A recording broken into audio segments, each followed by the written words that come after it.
Honorable Mr. Justice Cheema Grubb, Judge Royal Court of Justice, England and Wales. Honorable Mr. Justice Diya Chaudhary, Judge Punjab and Haryana High Court. Honorable Mrs. Justice Sabina, Judge Rajasthan High Court. Honorable Ms. Justice Nirmaljeet Kaur, Judge Punjab and Haryana High Court. Honorable Ms. Justice Ritu Bari, also Judge Punjab and Haryana High Court. Honorable Mrs. Justice Lisa Gill, Judge Punjab and Haryana High Court. Honorable Ms. Justice Jayashi Thakur, Judge Punjab and Haryana High Court. And Honorable Ms. Justice Manjari Nehru Kaul, Judge Punjab and Haryana High Court. Shri Manan Kumar Mishra, the Chairman of the Bar Council of India. Shri Harpreet Singh Brad, the Chairman of the Bar Council of Punjab and Haryana. Shri Pratap Singh, the Member Bar Council of India and our Member Representative. Shri Gurtej Singh Garwal, the Vice Chairman of the Bar Council of Punjab and Haryana. We will start with the valedictory function as of now in continuation with the function held yesterday of the International Conference. So to welcome the same, now I request the Chairman of the Bar Council, Mr. Harpreet Singh Brad, to give the welcome address, before which we will start the bouquet ceremony.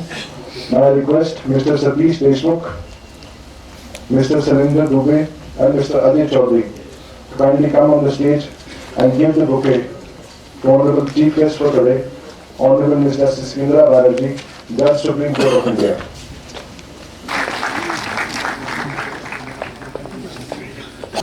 Now I request Mr. C.K. Patel ji from Gujarat, Shri Jaivir Yadav ji, Shri Karanjit ji to give a bouquet on behalf of the Bar Council to Honorable Mr. Justice Cheema Grubb, Judge Royal Court of Justice, England and Wales.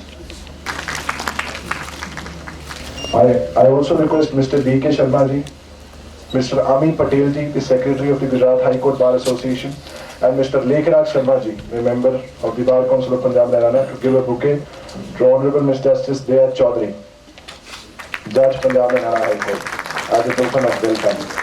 Further, I request Mr. Hari Shankar Sharma ji, the Chairman of the UP Bar Council, accompanied by Mr. Rajendra Alawat ji, Hari Shankar Singh ji, sorry, to give a bouquet to Honorable Ms. Justice Sabina, Judge Rajasthan High Court.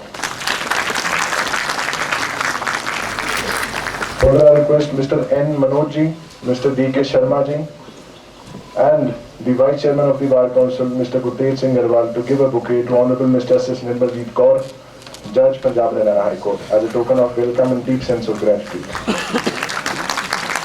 Followed by Mr. S.S. Reddy from the Bar Council of India, member from Karnataka, accompanied by Mr. Rajkumar Chauhan, the member of the Bar Council, to Ms. Justice Ritu Bari, Judge Punjab and Haryana High Court, as a token of welcome. I request Mr. Deshraj Sharma ji, the member of the Bar Council of India from Shimla, Himachal Pradesh, accompanied by Mr. Ajay Chaudhary ji, to give a bouquet to Honorable Ms. Justice Lisa Gill, Judge Punjab and Haryana High Court.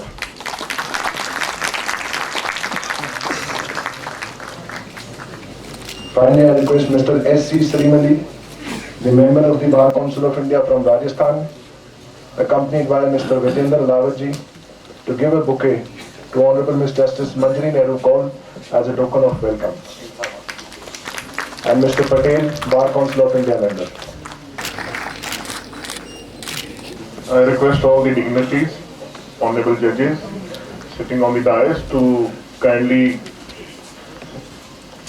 come on the dais and for the lighting of lamp ceremony. I request Shri Pratap Singh ji to escort all the judges.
Request Mr. Brar, the chairman, to give the welcome address. This conference was held to commemorate the 550th birth anniversary of the first Sikh master who preached his gospel quietly in the Indian subcontinent in the 15th century, and one of the underlying gospel of his philosophy was respect and equality to the woman and universal brotherhood. And it gives me an immense pleasure and satisfaction that in our High Court we have the maximum number of women judges, and Guru Sahib has written in the Asa Diwan, his Bani is there giving respect and equality to women. So kyun manda rakhiye jis jamme rajan. So I take this opportunity to welcome the galaxy of women achievers who have marched way ahead than their male counterparts in their respective fields. I welcome all of them.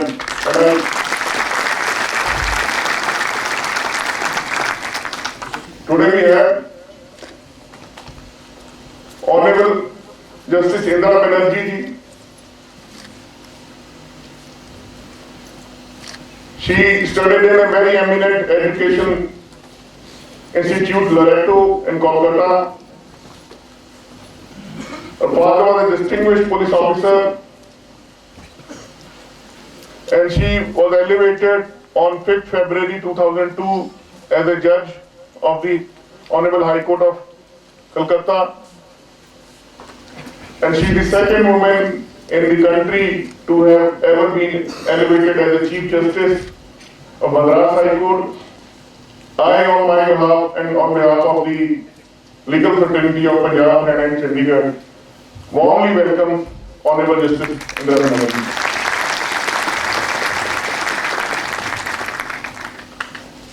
We have with us a very erudite guest from England, Honorable Mrs. Justice Cheema Grubb. She is the first Asian woman to be elevated as a judge in England.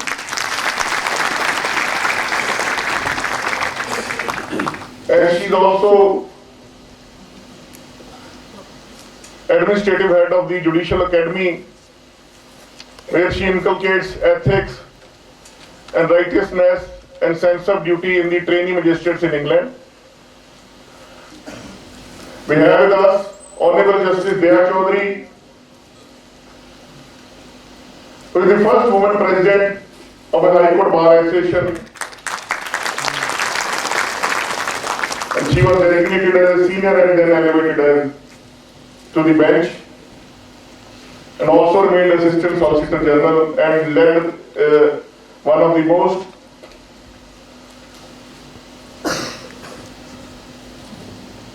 there was agitation, and she led the entire country in Delhi. I fondly remember those moments. She was called the Iron Lady of Punjab.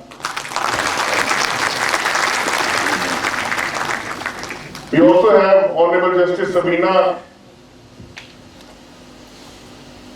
from High Court of Rajasthan. I warmly welcome, because she is very much part of the entire legal fraternity of Punjab and Haryana, and she has been with us for a very long time.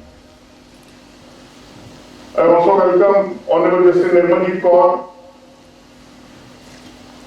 She also has achieved a lot in her career as an advocate, as also an honorable judge. She was designated as a senior and also remained the Assistant Solicitor General of India. and she has also served the Rajasthan High Court, and the bar is really happy to have her back with us. We have with us Honorable Justice Indira Banerjee, who has always espoused the social justice and social service, and she has recently launched a portal for the destitute and underprivileged children and women. I welcome Honorable Justice Lisa Gill, who belongs to an illustrious family of judges and lawyers. Her father was also an honorable judge of this High Court, and in the family, Mr. Gill is his designated senior, and children are also brothers, sisters, everybody in the family belongs to this. They are dedicated entirely to this legal noble profession. We have with us Honorable Justice Jayashree Thakurji.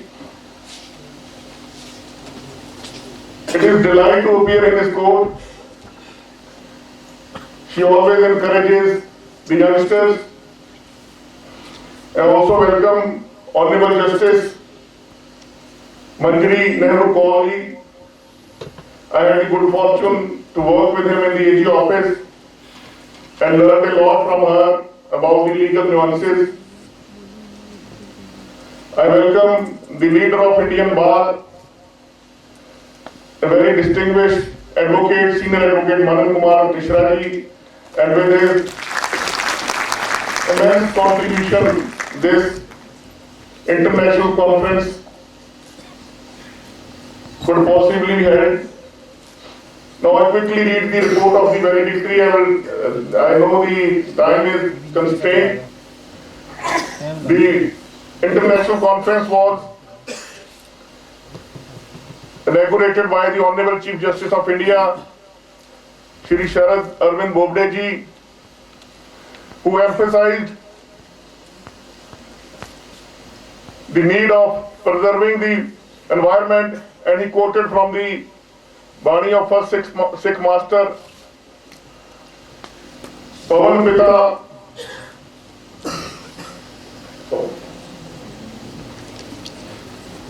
Pavan Guru Pani Pita Mata Tat Mahat.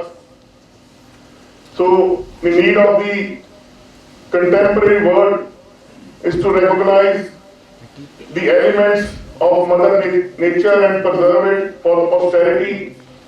Honorable Justice Surya Kant gave the message to imbibe the philosophy of Guru Nanak Dev Ji in justice delivery system, and he highlighted his philosophy is enshrined in the preamble of the Constitution. In plenary session, my Lord highlighted the teachings of first Sikh master and the justice dispensation.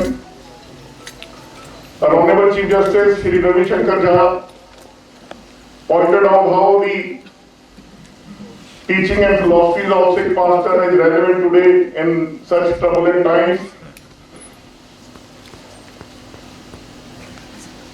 Mr. Ujjwal Dosanjh, I acknowledge and welcome him also. His presence among us in this August gathering. He compared the philosophy of Guru Nanak with the inner conscious. According to him, Guru Nanak lives in everyone, and he implores us, when you see injustice, does your inner conscience prick or not? He asks us to awake your Nanak which dwells within. Dr. Pritam Singh, who was the keynote speaker, he quoted extensively from the Bani of Guru Nanak, and he also gave a message to preserve the ecology. Mr. Mark from University of California,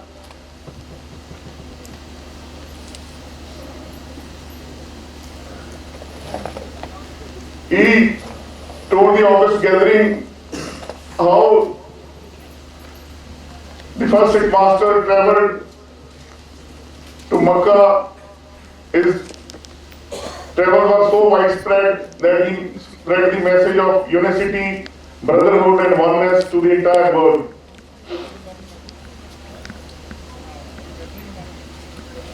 Professor Doris Zakov from University of Waterloo, she highlighted how the equality is deeply embedded in the teachings and philosophies of Guru Nanak Dev Ji. According to her, nobody can be bonded on the basis of caste, creed, culture or gender. She described the first Sikh master as a great philosopher, poet, mystic and an egalitarian in the truest sense. Shri Harnam Singh Khalsa Ji, according to him, the philosophy of Guru Nanak Dev Ji is to liberate yourself, liberate from any bias, total freedom, freedom from bias on the basis of caste, color, gender. In His Excellency, Ambassador of Ghana,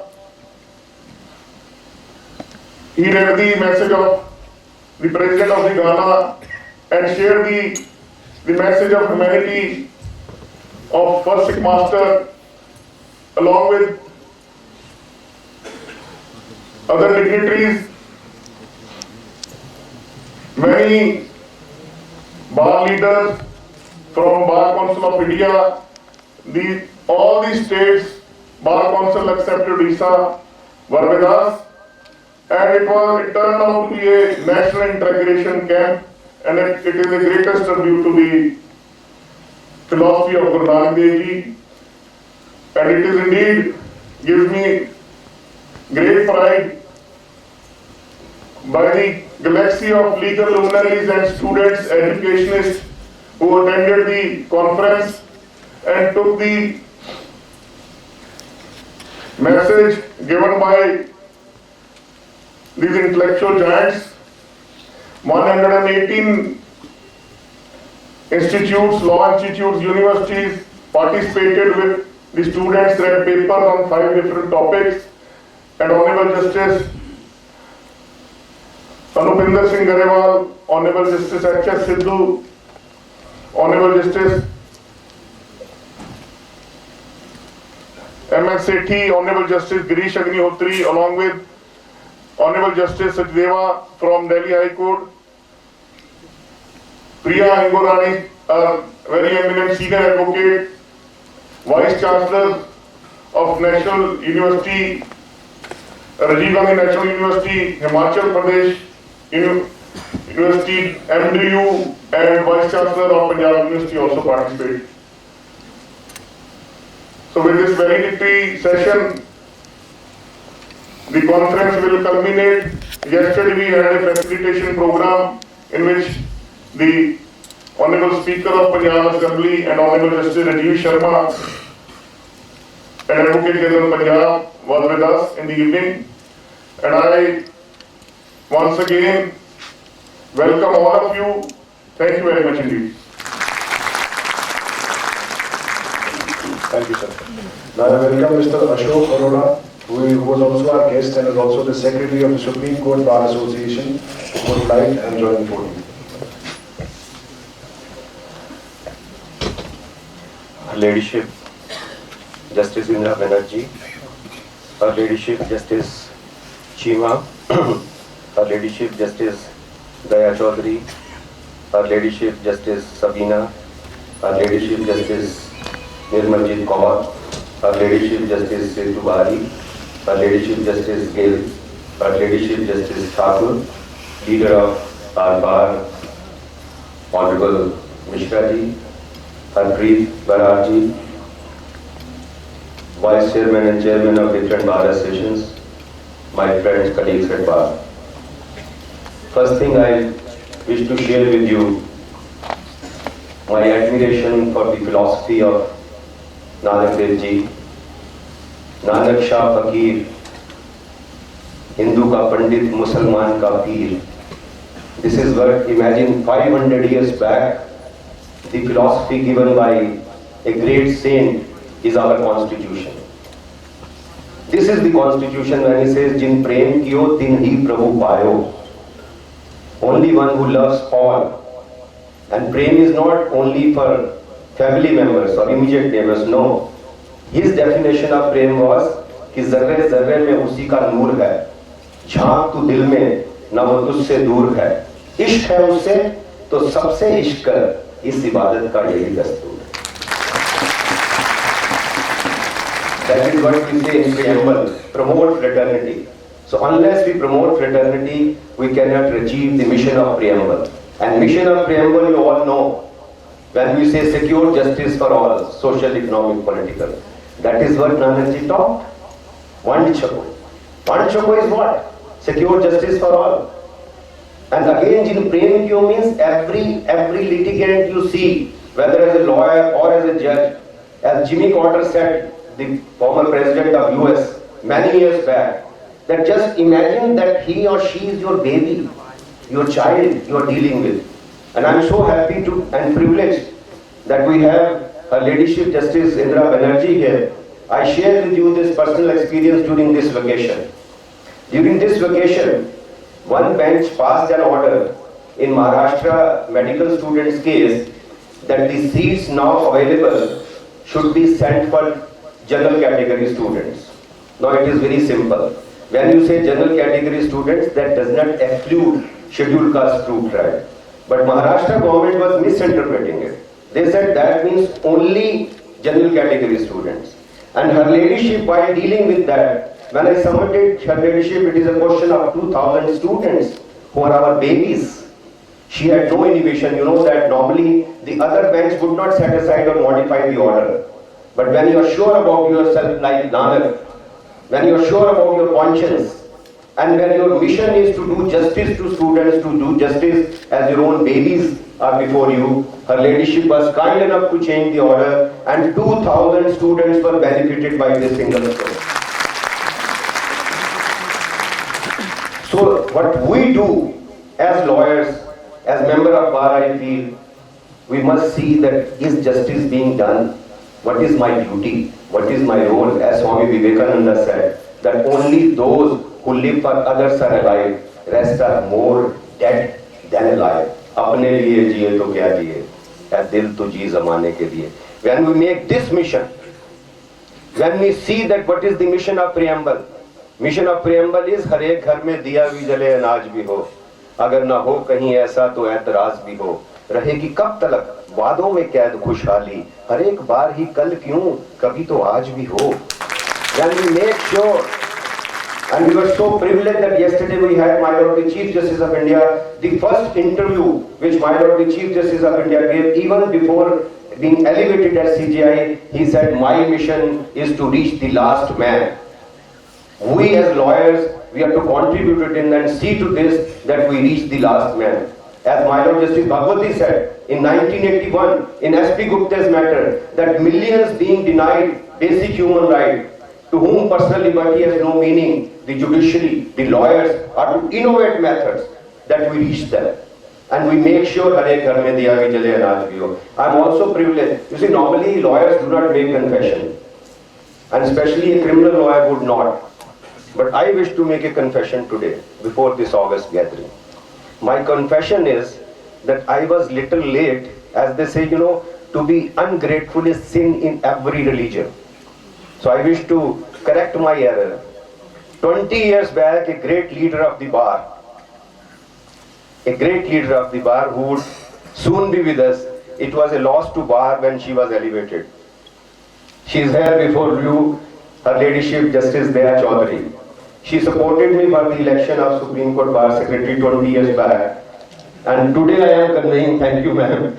So 20 years so I think delay would be condoned, and especially my Lord Justice Indira Banerjee would tell her, please condone this delay, this bad man. At least he has conveyed you the gratitude that yes, we are grateful to you. I am also grateful to the Bar Council of India, Bar Council of Punjab, and my dear friends from Supreme Court and everywhere. I am so happy to be here. Let's make sure कि हर एक घर में दिया भी जले अनाज भी हो. Let's make sure like जैसे कहाँ तो तय था चिरागा हर एक घर के लिए, कहाँ चिराग मैसर नहीं शहर के लिए. Let's do that. Let's do that. Every child should smile. Last sentence, last evening I was saying in a lighter note, he says मरने का क्या मलाल, थोड़ा जी तो लीजिए, इतना भी क्या परहेज, थोड़ी सी तो लीजिए.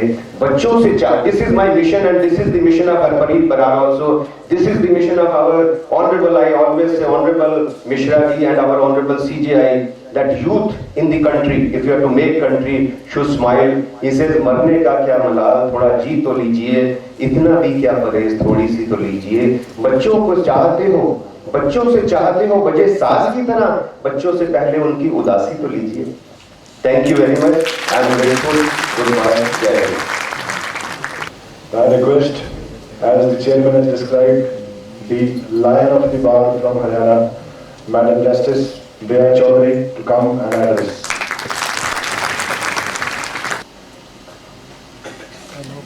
The Honorable Ms. Justice Indira Banerjee, Judge of Supreme Court,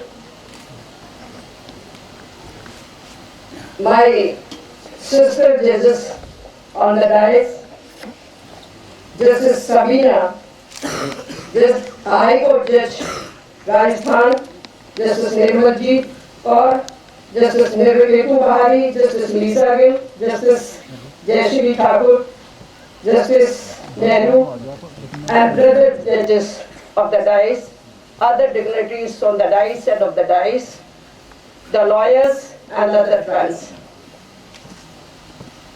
The occasion for which we have gathered here, much has been stated yesterday and still remains to be stated much more. Why? The relevancy of the philosophy and the ideas which were discussed and spoken in so many words are still required for practical life.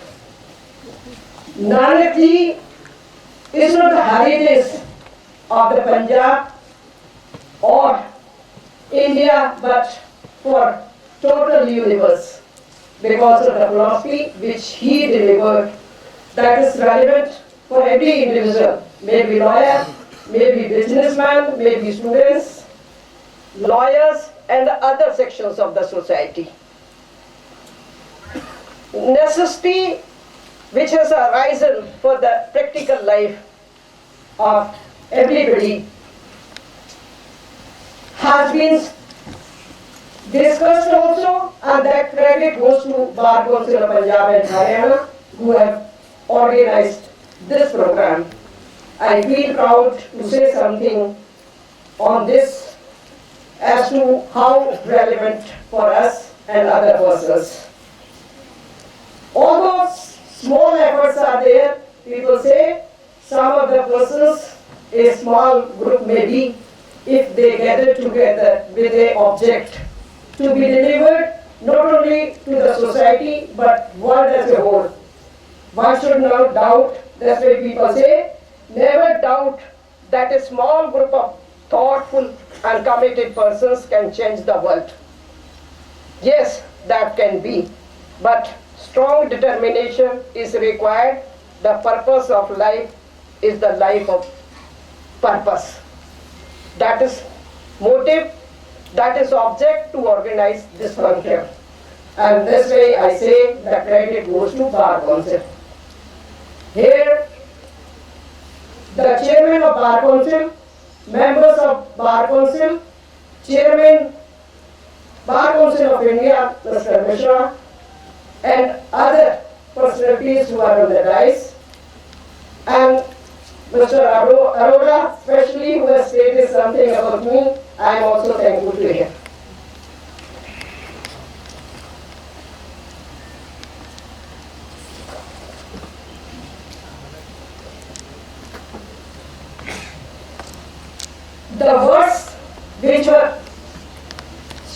given by Nanak Ji were so abbreviated and so short, one can make out the meaning even by the illiterate and the person who doesn't know any language, like Ek Omkar, which means God is one. Satnam, his name is Put. Karta, Purak, he is the creator. Nirbhaya, he has no fear. Nirval, he has no hatred for anybody. Akal Murat, he is beyond the boundaries of time. Azuni, Sahbang, he is the beyond birth and death. Guru Prasad, meaning everything can be achieved by the blessings of God. Naam japo, kirat karo, these are the words which an illiterate person can understand. What was the purpose to say all this? Because that is the gist of the life for which we are born. There was no caste. Caste was that everybody is human, as stated in Vedas also. Be human. Manubhav. Manubhav means be human. Guru Nanak Ji said, you are to be a human, so that you cannot say what is gender, what is religion, what is caste. Whatever he said, that was about religion, caste, and different sections of the society. In the century 1500, when this sermon was given, or the preachings were given, the people were involved, so many evils of the society, and common person were under the persons who were giving preaching on the basis of religion, and they were so confused that people used to think everything is to be done on the basis of religion or something. There was an exploitation on the part of some of the persons who are stated to be that under the garb of dharmas and other dogmatic things, anything can be done. It was only Guru Nanak Ji who made everybody free from such evils of the society. Regarding women also, much has been stated by Guru Nanak Ji when he says that man is born from the women, man is conceived from women, when he is engaged and married, that is also women. Women becomes his friend, though women is the future of generation, and women dies, then men remarries again. He comes in the company of the women as a life partner. Then why you call her bad? Meaning that why the generation is based on the women. Women has already normally treated not at par with the other males from the very beginning of the society. Now also much discrimination is there. We cannot say, suppose we are sitting all ladies judges on the diet, then women are at par with other members of the society. As far as wages of ordinary women is concerned, still that is on the lesser side. If a laborer is getting, male member is getting a labor of 300 per day, then the women is given 200 per day. And while engaging a women, no doubt certain practical difficulties are there, but still people prefer to employ the males. Although in Chandigarh we see some of the ladies who are uprooting the grass on the road, we see here and there, while working with pavda and other instruments. They do at par with others, but still they are being paid lesser salary. These are things which are necessary for this period also, and the message which was given by Guru Nanak Ji was universal and timeless, and that is for this time also, so that every part of the society, every person in the society can live that life which is dignified. Lawyers, as Mr. Brad has stated, that he is always doing for the others. But as far as his life is concerned, he is always not only worries about his family and other for himself, but always fights for the cause of the society. The relevancy of masses of Guru Nanak is that something is required other than the practice or advocacy for the society also. Some of the persons you might have seen are doing so much other than their legal work. Only the lawyers can do much more for the society. I just remember one incident of Mahatma Gandhi.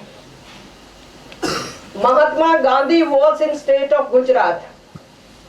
During a hot weather, he was in need of one glass of water.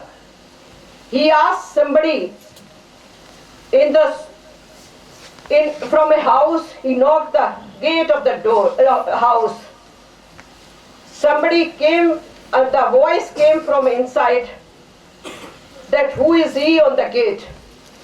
Gandhiji said, I am thirsty, I want water. The voice was of a female who stated that I cannot give you water because I cannot come on the gate. Mahatma Gandhi asked, why you cannot come? He got this impression that maybe because of the reason that she is a lady and I am a male. Then she spoke from the inside, said that not because of this reason, I am not coming because I am not in a position to come out. She said that I am here, I am without any clothes, and me and my daughter too are in the family. Both of us are having one sari. When my daughter goes for work, she wears the sari. Whenever I go for a work, then I wear sari. Today my daughter has gone for work. That's why I am not having that clothes. I cannot cover my body. That's why I cannot come.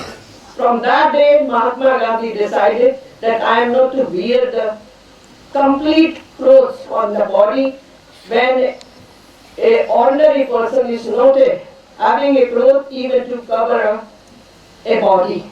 That was the determination. When we talk about all these incidents, that is relevancy of the life. Nanak Ji, when said there should be a Gurdwara, why Gurdwara? That is some sort of dharamshala. When one can stay, one can have a food. What was the thinking? That was thinking relating to ordinary person. Now Gurdwaras are known for that. If somebody is not having a place to reside, then one can stay for 1 day or 2 days. One can have a food. That is the culture of this India. That is the culture of this society. That was the culture which was conveyed through the sermons by Nanak Ji. And everybody is supposed to follow. Not only you are to give shelter to food, but you are to help others. Why? Why? Because we are born as human beings, we are for others. We are for the societies. That was the reason I say this conference has been organized and for certain good purpose and long run efforts which are being made, and we should also make some efforts always for the downtrodden persons and the persons who don't have any means to support themselves. This message which was given by Nanak is to be spread in the society so that the persons on the earth who are not having their meals, who are not having clothes, who are not going to school, who are not getting education, so that with the help of others they can have. With these hours, I again thank the Bar Council to organize this function and for giving me opportunity. Thank you so much. Thank you, Lordship. As Lordships have said, the message of the great Guru was simplicity, humility, and love. As written by him, Mithat Nevi Nanaka Gur Chindiya Yata. In furtherance of the function, I now invite our Honorable Chief Guest for today, Honorable Mrs. Justice Indira Banerjee, to come and grace the podium. Her Ladyship, Madam Cheema Grubb, Judge Royal Court of England and Wales, my sister judges and other very distinguished persons on the dais and off the dais, ladies and gentlemen. First of all, I congratulate the Bar Council of Punjab and Haryana for organizing this international seminar to observe the 550th birth anniversary of Guru Nanak Dev Ji. Because the values and principles enshrined in our constitution and the essence of human rights jurisprudence are to be found in his teachings. I also thank Mr. Harpreet Singh Raj and the other members, office bearers and members of the Bar Council of Punjab and Haryana for giving me the opportunity to be here and to share my thoughts with you on this important occasion. 550 years ago, when the Lodi dynasty was ruling Delhi, Guru Nanak Dev Ji was born at Talwandi, near Lahore. He grew up being influenced by the politics of those days, when Sikandar Shah Lodi was demolishing temples one after the other.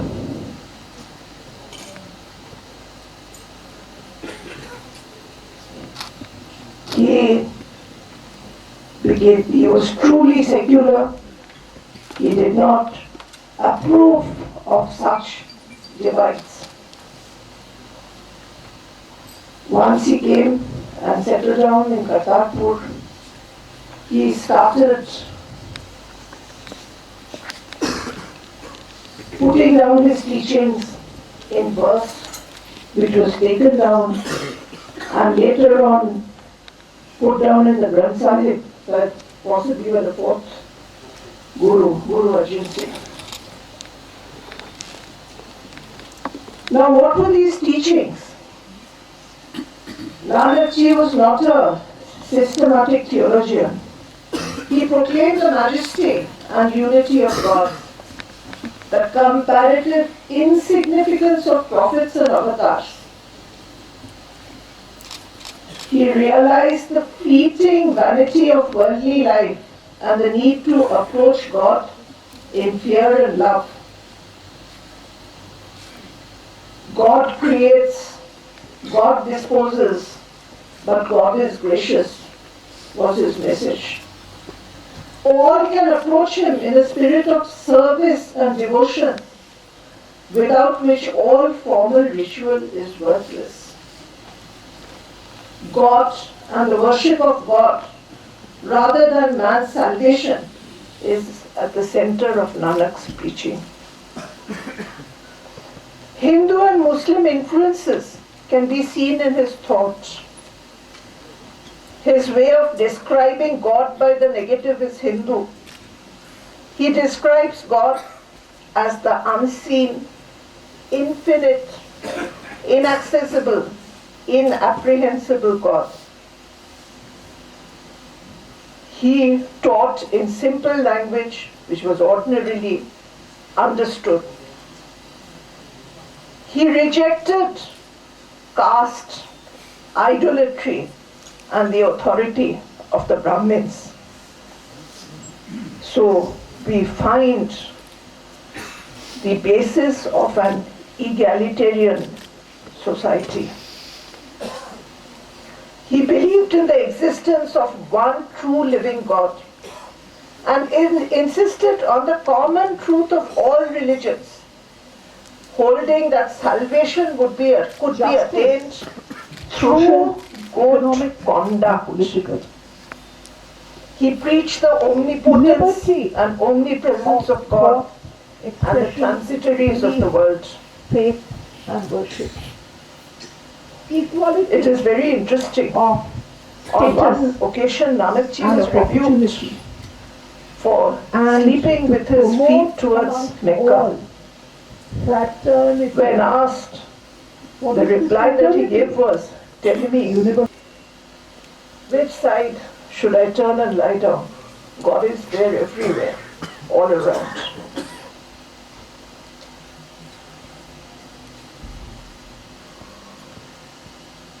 To him, there was no Hindu and no Muslim. They were all children of God. He preached strict monotheism and the uselessness of ostentatious religious practices. He declared that all men, irrespective of caste, had a right to seek knowledge about God. We have been told a lot about the gurdwaras, the seva, the langar, giving of food to everyone.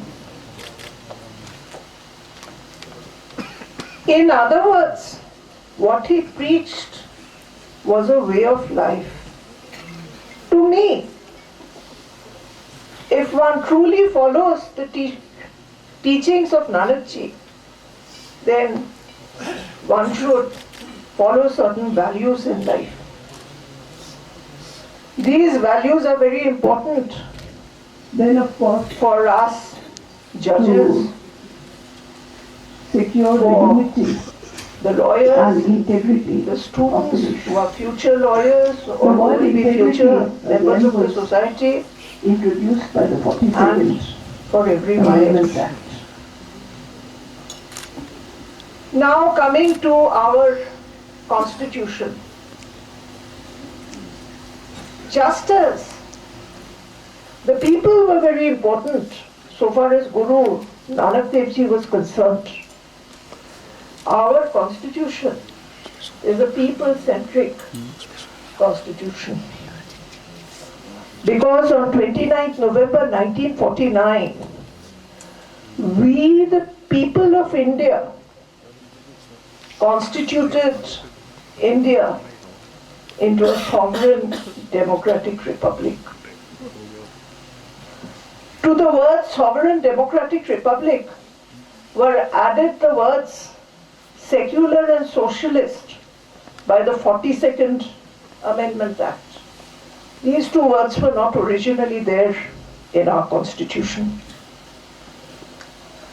What does the constitution resolve?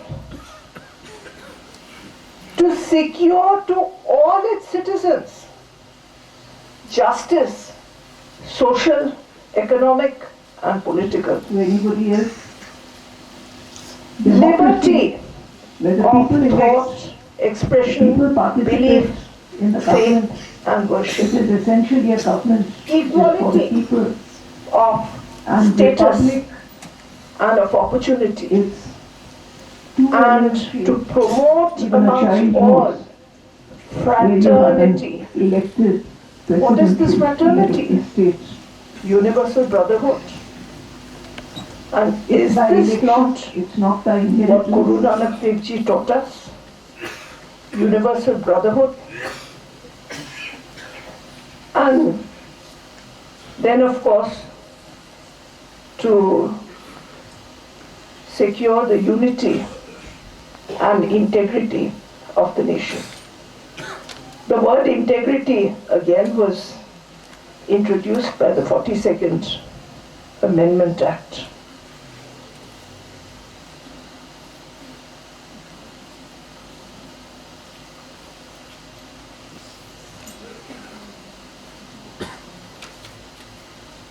we talk about sovereign democratic republic, there's not much controversy. It's easy to understand. Sovereign, totally independent. We were once under the British rule. Now we are not subservient to anybody else. Democracy, where the people elect, no, the people participate in the government. It is essentially a government which is for the people. And republic, it's too elementary, even a child knows, where you have an elected president who's the head of the state. It's by election, it's not by inheritance. Now, socialist and secular, what do these words signify? What do these words mean? Just 1 minute, please. Mr. Brar, let me remind you that before becoming a judge, I was a lawyer for 16.5 years.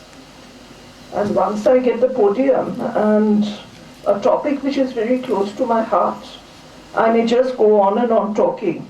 So without any hesitation, when my time is nearing, please stop me. Just as we sometimes stop you in court when you go on and on talking.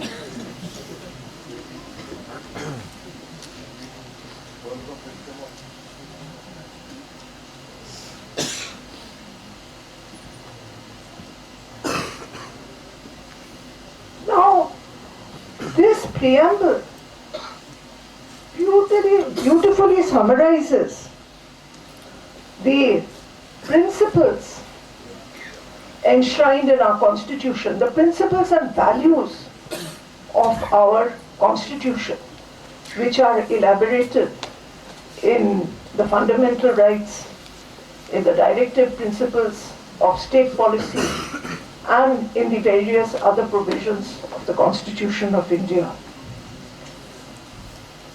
What is the value of this preamble? In Berubari Union, 1960 Supreme Court, the Supreme Court held that the preamble is key to the minds of the framers. Where there is vagueness or ambiguity in the words of the Constitution, you can refer to the preamble to clear doubts. But the preamble was held not to be a part of the Constitution. Justice Gajendra Gadkar clearly said that it is not a part of the Constitution.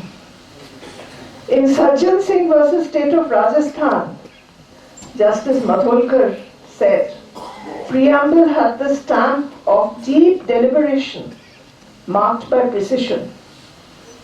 Framers attach special importance to it.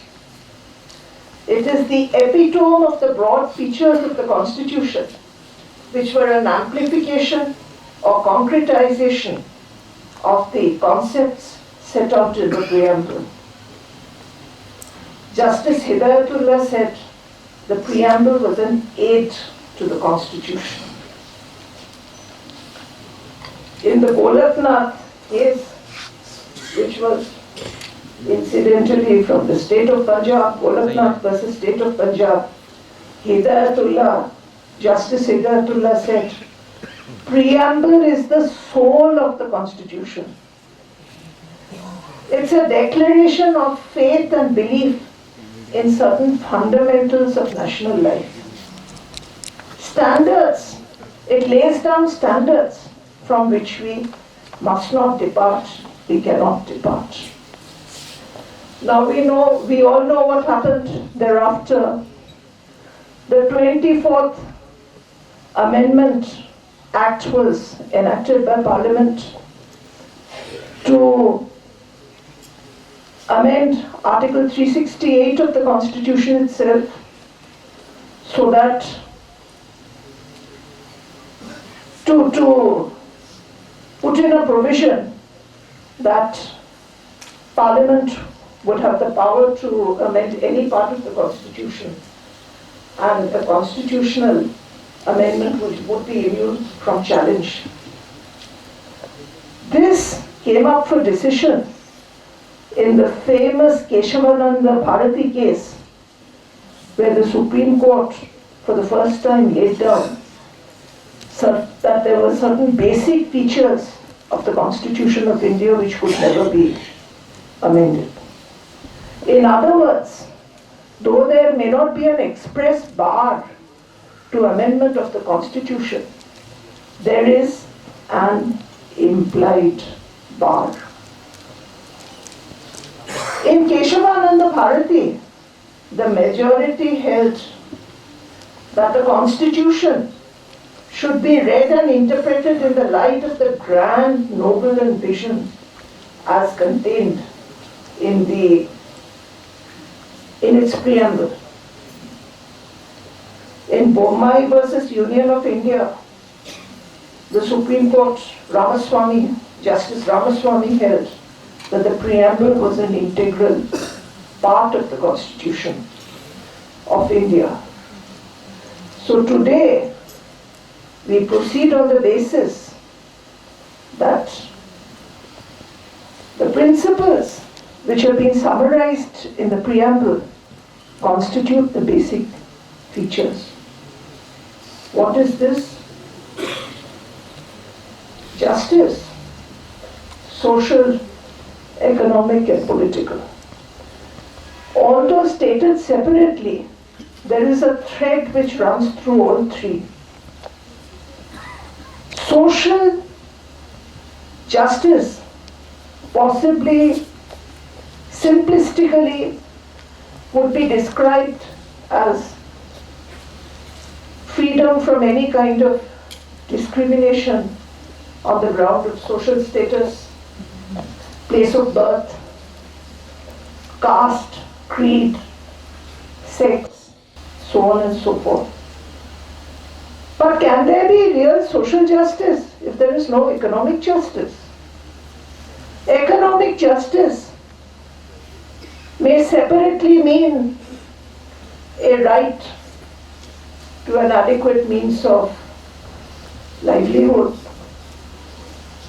access to the basic standards of living, not being deprived of the basic amenities of a decent standard of living. And then, of course, political justice. Every person subject to certain qualifications which apply equally to everyone has the right to vote, has the right to contest in elections, has the right to participate, has the right to campaign, so on and so forth.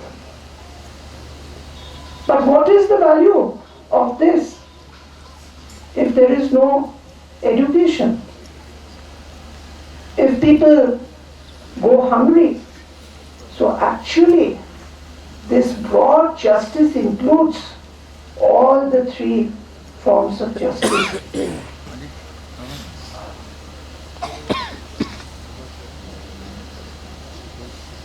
Oh, that message reads, Your Lordship, your flight is delayed by 50 minutes, so you may take more time.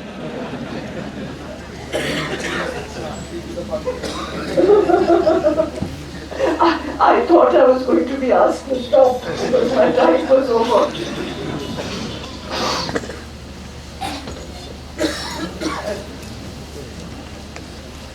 Similarly, if there is no liberty of thought, expression, faith, belief and worship, there is no social justice, if we are talking about social justice.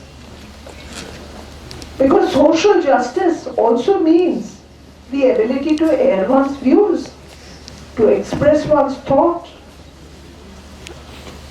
It means being able to vote for a particular political party whose election manifesto may be to do certain things for a particular political group.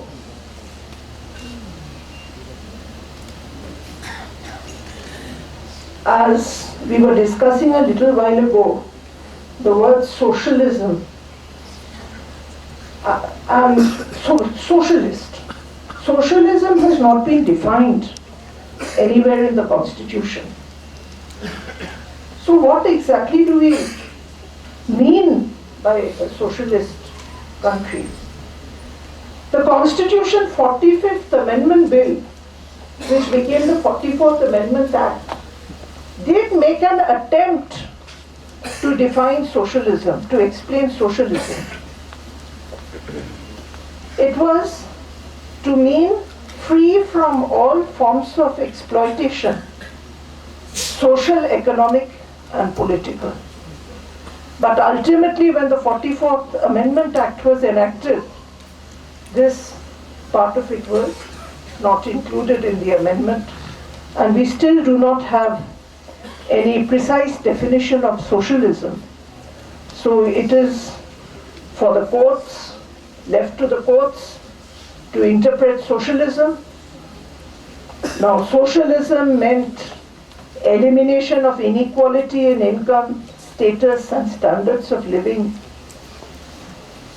We find discussions on this aspect in Minerva Mills versus Union of India.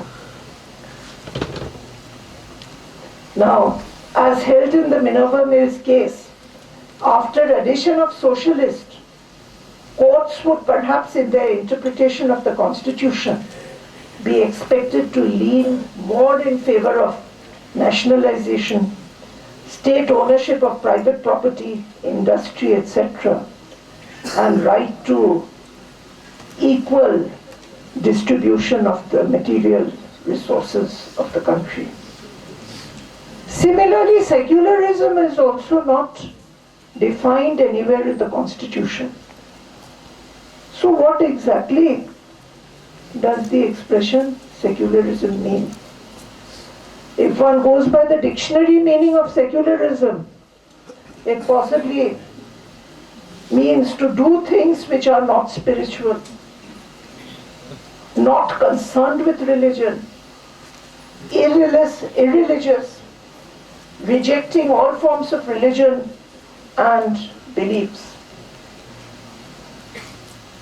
To me, my personal view is secularism is equal respect for all religions, equal treatment of persons belonging to all religious groups.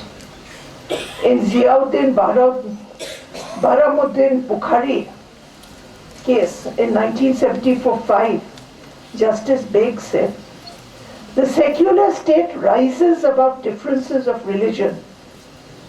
It attempts to secure good of all its citizens, irrespective of religious beliefs and practices.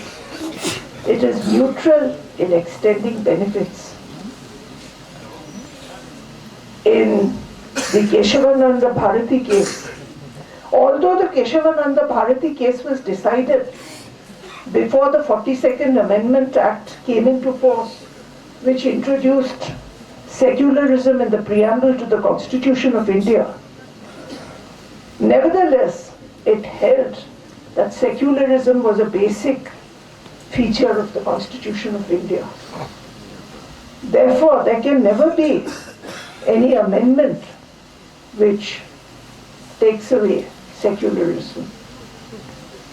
Of course, laws can be made for regulating the secular affairs in relation to places of worship. Even the acquisition of places of worship is not totally barred. And under Article 25(2) of the Constitution of India, the state has been conferred power to regulate or restrict secular activity connected with places of religious worship. Now, preamble promises justice to all its citizens. Justice means harmonization of interests between citizens and citizens. Justice means giving to a person what is rightfully due to him or her. Justice has to be done between individual and individual. It may be between individual and groups, groups and groups, the state and citizens, or a group of citizens, statutory bodies, so on and so forth. Now, here the judiciary has a very important role to play. So far as delivery of justice is concerned, it is not just the judiciary which delivers justice. The judiciary only adjudicates disputes. So you have the legislature which enacts the laws. You have the executive which executes the law. And you have the judiciary which interprets the law. But in our country, where we have a written constitution, every law is to be tested in the anvil of the constitution.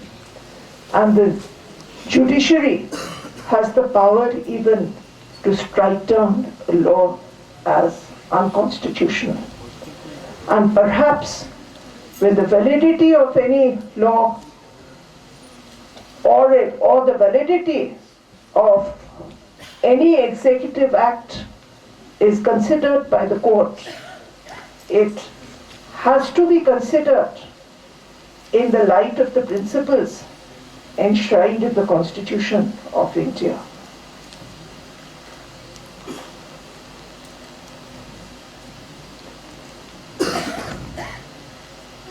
Now, so far as the Constitution is concerned, we undoubtedly have a people-centric, vibrant Constitution which lays down a lot of lofty ideals.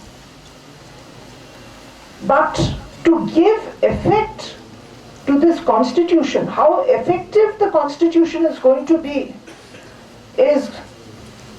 will depend on the people who implement the Constitution. It will also depend on the judiciary, which is the guardian of constitutional rights, guardian of fundamental rights. Now, when the judiciary decides, it is not the judges alone who decide. I, for one, can say that the best judgments come when lawyers argue their cases well, when the lawyers are fully prepared. Here, I repeat, at the cost of repetition, I say that when we are doing our duty, we have to keep in mind the principles taught to us by this great preceptor.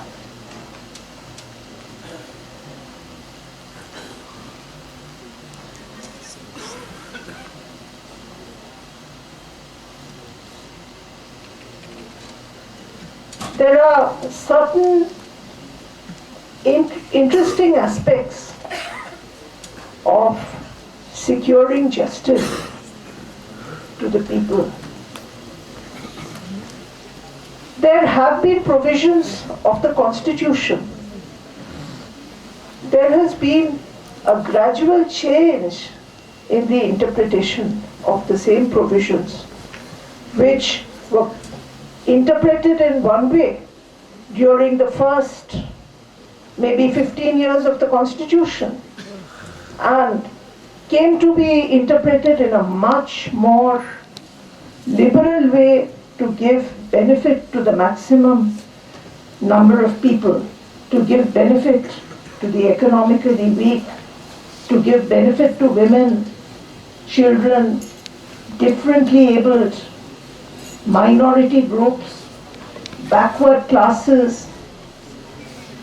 Recently, about 3 or 4 years ago, in the case of National Legal Services Authority versus Union of India, the Supreme Court even took note of this right of the transgender persons belonging to the transgender community to equality. Now, in the context of social justice, gender justice also is important. For a change, I am very happy today because I see men in a minuscule minority, at least in the first row. It is almost always the other way around. For 4.5 years, I was the only sister. Happy position. I got a lot of indulgence from my brothers. In the Supreme Court today, after so many years of operation of the Constitution, we are only 3. And someone very proudly, Mr. Brad perhaps, said that Punjab and Haryana High Court now has the maximum number of women. How many? 10. How many men do they have? Out of 45. Huh? That is Rajasthan. You may have sent, but she is now in Rajasthan. So how many do you have here? 10. Out of 55. So what is the ratio in the High Court, which has the maximum number of women in the country?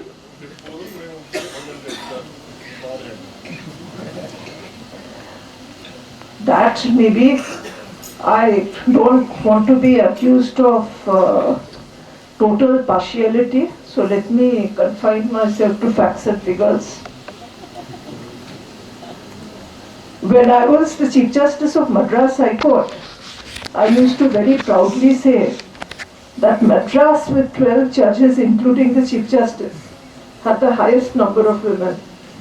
Now possibly the statistics must have changed because 1 or 2 women may have retired there.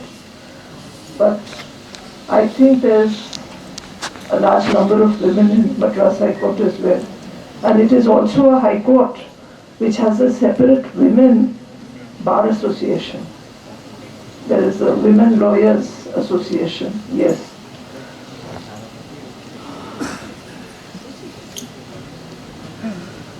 Separate bar association, Women Lawyers Bar Association.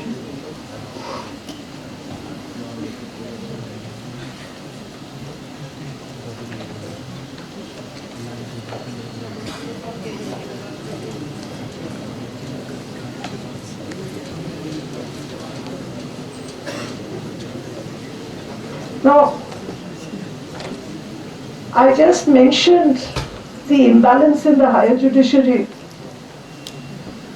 but when we talk about real gender equality, we should not only think of the women who are comparatively empowered.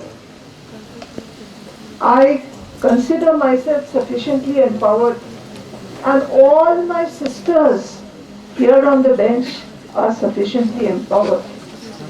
But when we talk about real justice, we have to think of the women on the streets as well.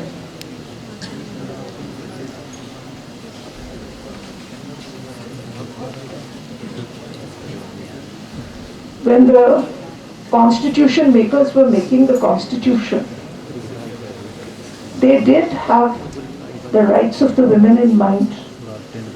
Accordingly, apart from Article 14, Article 15 was specifically enacted, which specifically said that there would be no discrimination on the ground of sex. Of course, sub-article 3 of Article 15 does give the state to enact special laws for the protection of women and children. People very often say that this is also violative of equality. It's a contradiction in terms, but it is not. Because women, not only in India, but almost all over the world, they are by and large economically weaker, less educated, less confident, confined to the four walls of the home, subjected to domestic violence at home in many parts of this country, subjected to sexual abuse, sexual harassment at the workplace, sexual abuse elsewhere. Article 15 and Article 16 undoubtedly have given some rights to women, and that is possibly the reason that all my sisters have been able to have been appointed judges of superior courts. I have also benefited from Article 15 and Article 14. But what use is Article 14 and Article 15 if women have to compete on the same level with men without being provided with the necessary facilities? Till some years ago, women, if the resources of a family were limited, the better education would go to the son, not to the daughter. And this would not be based on merit, irrespective of merit. This would happen. So we have to think of the large number of women, including women who are differently abled, women who are destitutes, women who are constrained to work as sex workers because of their economic deprivation or otherwise for various social reasons, so on and so forth.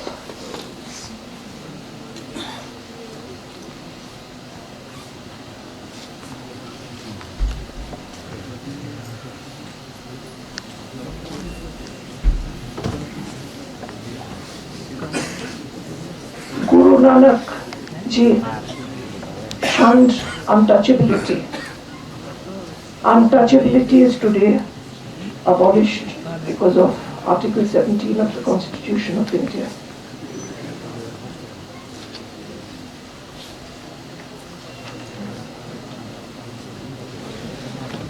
Therefore, it is the Supreme Court. The entire idea of talking about this is the working of the Constitution depends on the kind of interpretation which is given to the Constitution. I'll just briefly end in 1 minute. In the manner in which the Constitution is interpreted,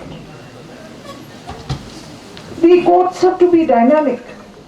The lawyers have to help the courts to be dynamic. You have to be fully prepared. And that is why a conference like this, an international conference like this, is extremely important. Now, to secure economic justice, social justice, political justice, particularly social and economic justice, you need a strong nation which is economically strong so that more jobs can be provided. Dispute resolution has to be fast. The we have to think of we have been thinking of and we are thinking of alternative methods of dispute resolution. So there was a session on arbitration because there have been a lot of changes in the law relating to arbitration. To secure social and economic justice, cyber crimes have to be controlled. Stalking of women, publishing of obscene pictures of women, it is a form of discrimination. It is only one form of discrimination. Then cyber crimes used for economic deprivation. Just the other day I was jokingly telling someone that I'm a millionaire on paper and my mobile phone is in the name of the registrar of the Supreme Court. It's not even in my personal name. But every time there is a message, you have won a phenomenal amount. Thousands of pounds, dollars in some contest or the other. What happens? If a person gives the particulars, that person will be deprived of even the few thousands which he or she may have in his bank account. Therefore, it is necessary to have an economically strong state which provides the infrastructure. Adjudication has to be quick. The laws have to be strictly enforced. Economic offences have to be dealt with, and in this we all have a very important role to play. And the lawyers also, of course, you are entitled to charge your fees when you appear for clients. But remember, it's a profession, a noble profession, where you are referred to as learned friends, and it is not business. Thank you very much. Thank you, Madam Leadership. It is important to mention that on the 12th of November 2019, that is this Gurpurab of 2019, the United Nations did not hold any formal meeting, and mentioning the teachings of Baba Guru Nanak Dev Ji echoed his message of universal brotherhood. The report of this international conference will be presented to the United Nations through the Indian envoy. Now I request Honorable Mrs. Justice Cheema Grubb, Judge Royal Court of Justice, England and Wales, to come and give the address, followed by the oath. Right, you have me just for 5 minutes, okay? I'm very happy to give way. I'm not sure if that's a compliment for you to applaud me for I'm speaking for 5 minutes, but I'm very happy to have given my time to Her Ladyship for those excellent words and inspiring exposition of the Constitution.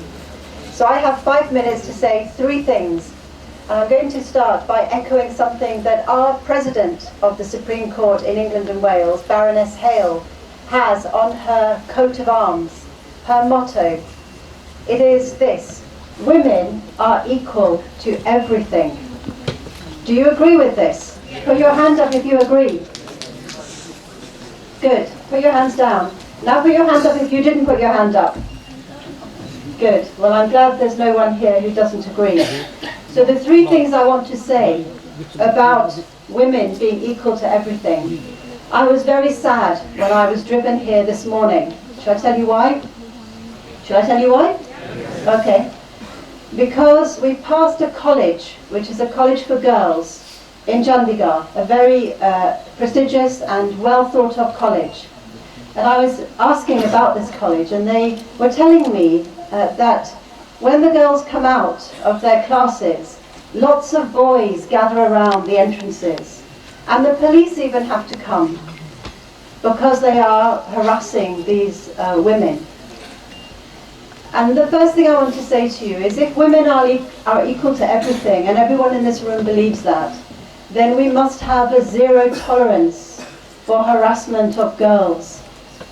If girls are not able to be educated without fearing the eyes of boys, men, the harassment of people when they leave their classes, then we are not putting into practice what Guru Nanak was teaching us about the equality among people and the value that we have to give to our mothers and our sisters and our daughters. The second thing I want to say is this: you must elevate women. I could tell you about the things that we're working hard in England to do that, because we have a long way to go as well. But I'm going to just give you one challenge. There are many Supreme Council here and sitting up on the stage here. I want to challenge every senior council here. By 5 years from now, will you all promise to have at least one female advocate in your team? Could you promise to do that? I won't ask you to put your hands up. It's too difficult, I know. You'll have to think about it. But I would be so delighted and I would feel so honoured if you took this on board and you thought very carefully whether you could commit to doing that. Because that would lift up your women, wouldn't it? Women, what do you think? Is that a good idea? Judges, is that a good idea?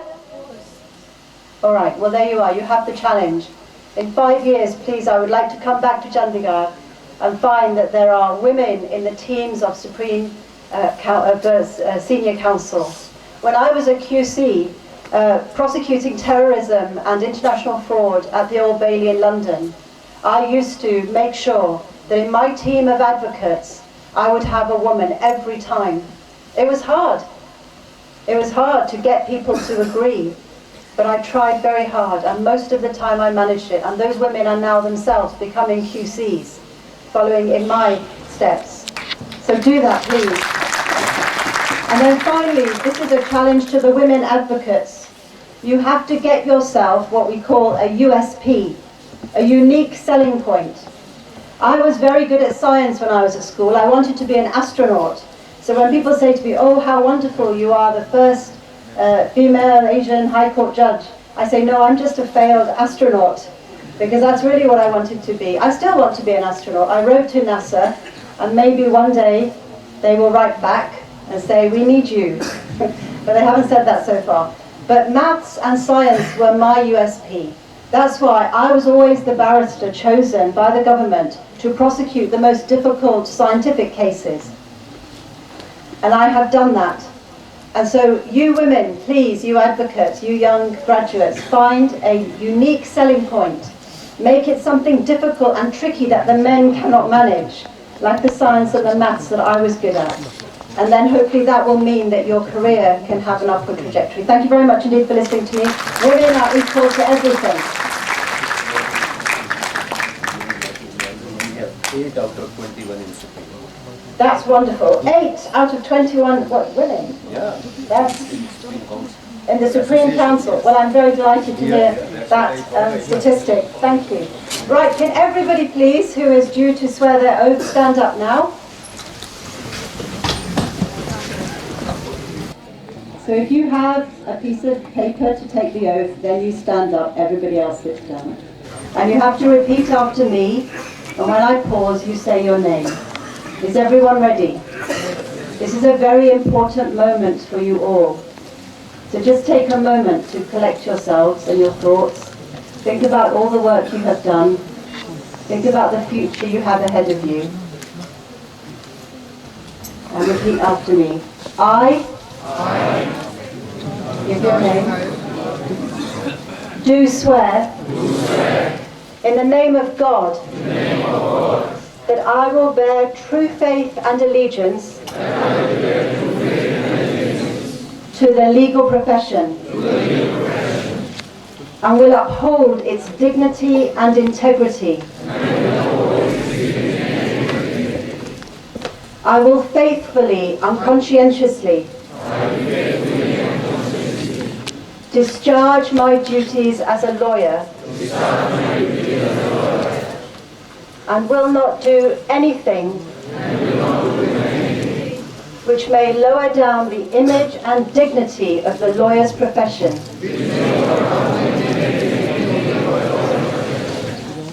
Well done. Thank you very much.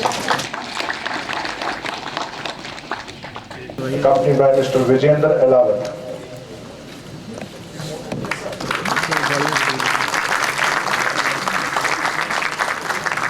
Further, I request Mr. K.C. Mittal,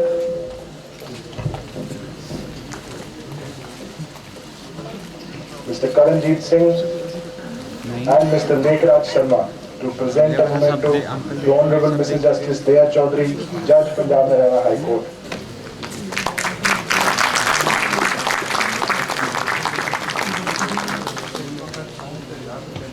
I also request Mr. Lekhraj Sharma, Mr. Menderjeet Yadav, and Mr.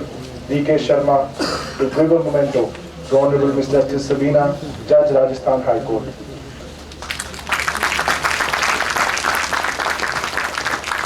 Further, I request Mr. Menderjeet Yadav, Mr. Rajkumar Chauhan to give a memento to Honorable Ms. Justice Nirmaljeet Kaur, Judge Punjab and Haryana High Court. I also request Mr. Ajay Chaudhary, accompanied by Ms. A. Rami Patel, the Joint Secretary of the Gujarat High Court Bar Association, to give a memento to Honorable Ms. Justice Ritu Bari, Judge Punjab and Haryana High Court. I further request Mr. Harish Rai Dhanda to gain the honours, accompanied by Mr. Jayveer Yadav, to give a memento to Honorable Ms. Justice Lisa Gill, Judge Punjab and Haryana High Court.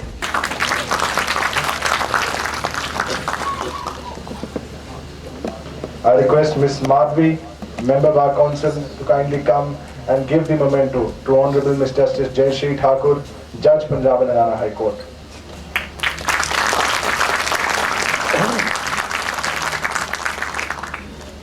I request Mr. Pratap Singh to give a memento to Madam Ms.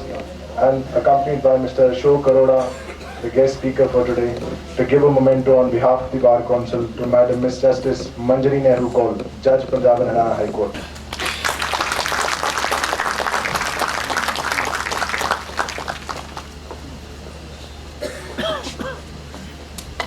Take the liberty to request the Honorable Chief Guest, Honorable Judges on the dais to join in front of the dais for the beginning of the enrollment function ceremony. Mrs. Cheema Grubb, Judge Royal Court of Justice, England and Wales. He has also taken the liberty and requested that the books of all the rest of the judges will be given in the due course. Mr. Manoj Kumar from Faridabad, Mr. Parnav Chauhan from Faridabad,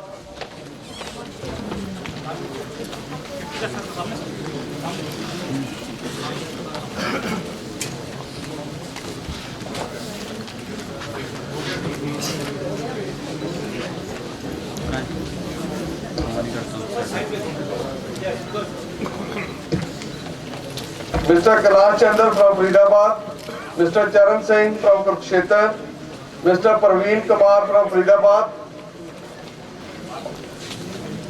Mr. Ramendra Pal Singh from Ludhiana, Mr. Raghuveer Singh from Panchkula, Ms. Manisha from Sonipat, Mr. Aditya Kumar from Kapurthala, Ms. Dimple Ravi from Hisar, Mr. Rakesh Kumar from Faridkot,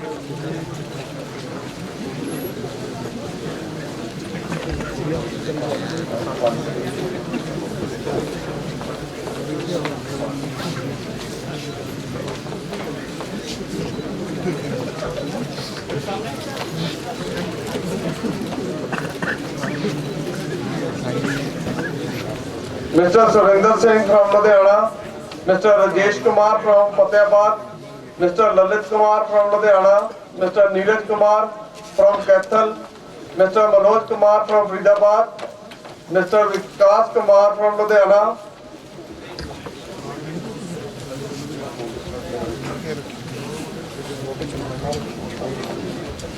We have with us a couple who is going to be initiated in the noble profession on the same day.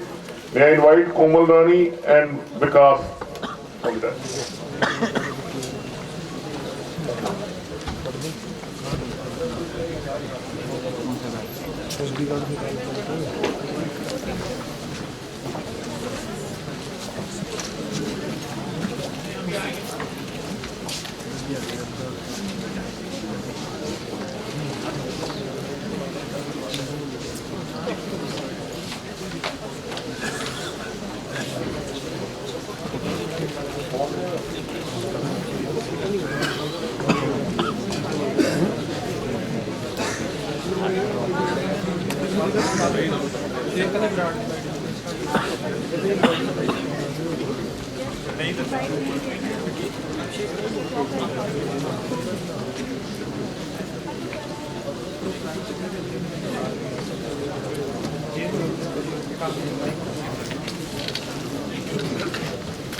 I request our volunteers for the international conference, Ms. Niharika Airawat, Mr. Shivam, and Mr. Aditya Dasor, to take their mementos, volunteer mementos, from the chief guest of today. Thank you from the left side. Ms. Niharika, Mr. Shivam, and Mr. Aditya played a vital role in the volunteering of the international conference.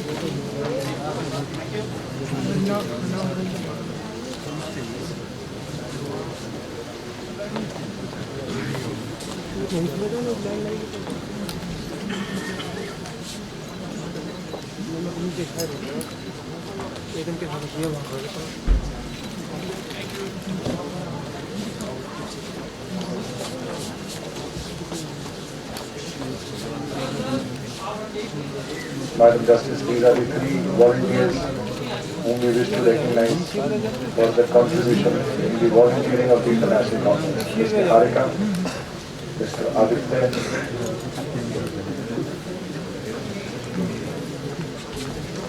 and Mr. Shivam.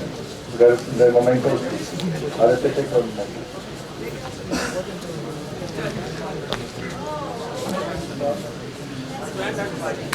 And Mr. Yuvraj Singh Chauhan.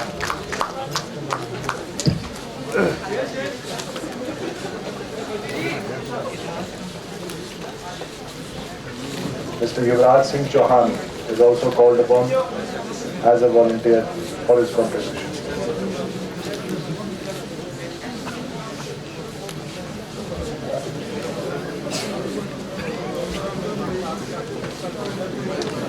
Mr. Yuvraj Singh Chauhan.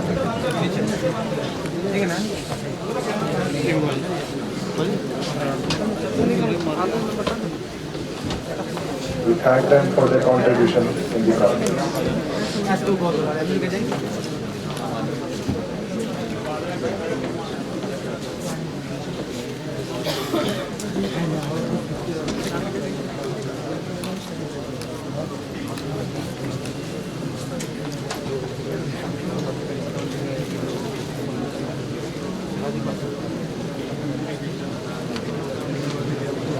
The rest of the licenses will be distributed after a brief short break after lunch. Kindly remain seated.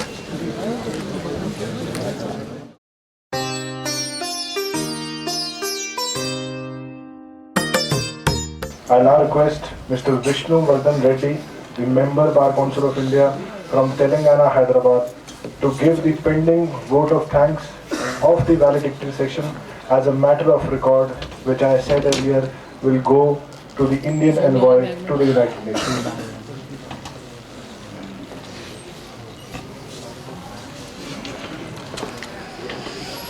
I feel it as a privilege to extend a vote of thanks to all the chief guests and also other guests who graced the function today, the valedictory function today. 15th century, this sacred and holy land has given a birth to the great, the most respected, reverend, honored saint, guru and philosopher who preached the great human and universal principles of qualities of love, peace and brotherhood. And all the legal representatives of the country, particularly from Kashmir to Kanyakumari, all the states are the members of the Bar Council, and also the chairmen of the Bar Council of various states, and also the members of the Bar Council of India, and the Honorable Chairman, Mr. Mishraji, the Bar Council of India Chairman.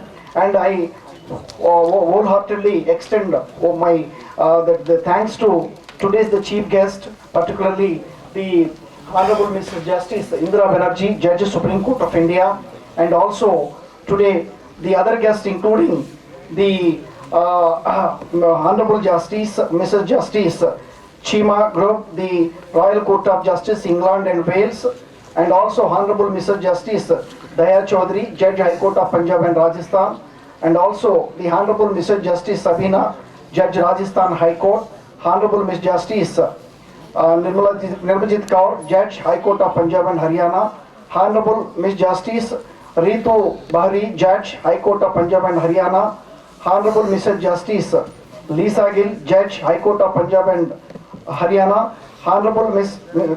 Justice Jai Shri Thakur, Judge High Court of Punjab and Haryana, and also our dynamic, the Chairman of the Bar Council of India, Sri Manan Kumar Mishra ji, and also the Vice Chairman of the Bar Council of India, the Satish Deshmukh ji, and other members of the Bar Council of India. Particularly, I extend my sincere thanks to the Chairman, Bar Council of the State of Punjab and Haryana, and the Vice Chairman Singh ji, and also the BCA member Sri Pratap Singh ji, and the guests and whoever participated in these 2 days, particularly the conference, particularly this 550th the birth anniversary celebrations of the great Guru Nanak ji.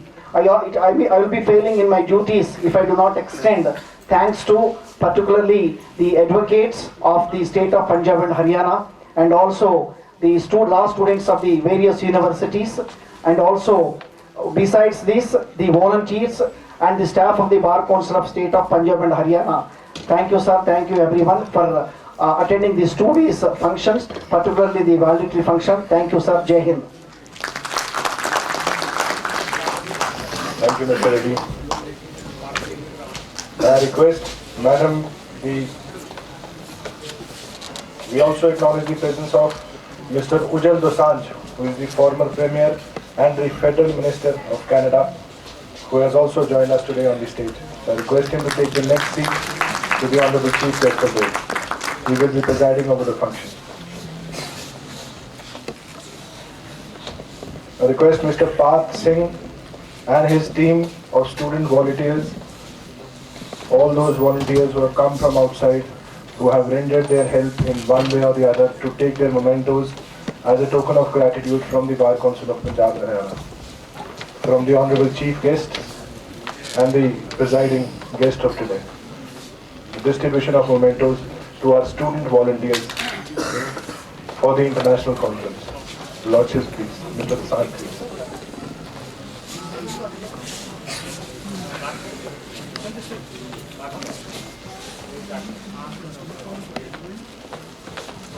Ms. Katya next.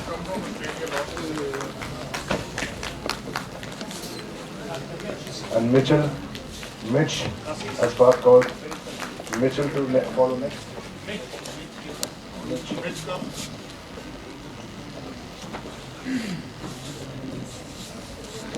Miss Kashish next.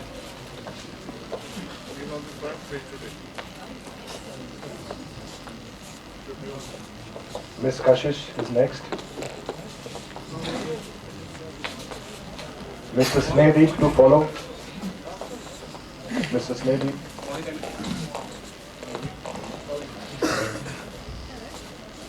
And finally, Mr. Mohit Khatri.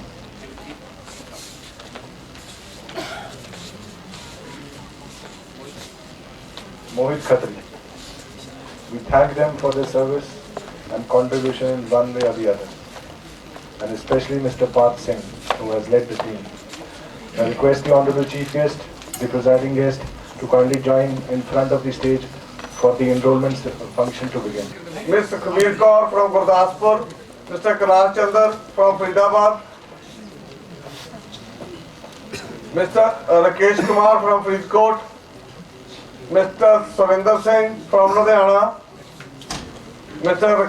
Rajesh Kumar from Fatehbad, Mr. Lalit Kumar from Ludhiana, Mr. Neeraj Kumar from Kaithal, Mr. Manoj Kumar from Faridabad, Ms. Amandeep Kaur from Chandigarh, Mr. Vikas Kumar from Ludhiana,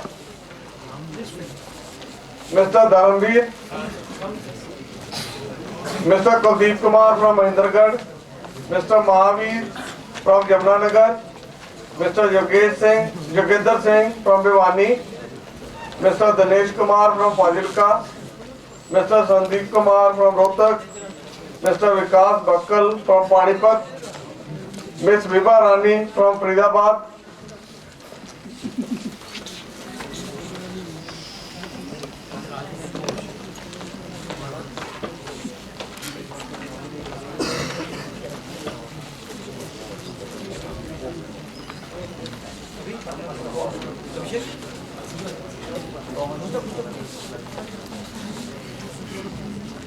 Ms. Chand Kumari from Chandigarh, Mr. Mahendra Kumar from Fatehbad, Mr. Deepak Sharma from Faridabad,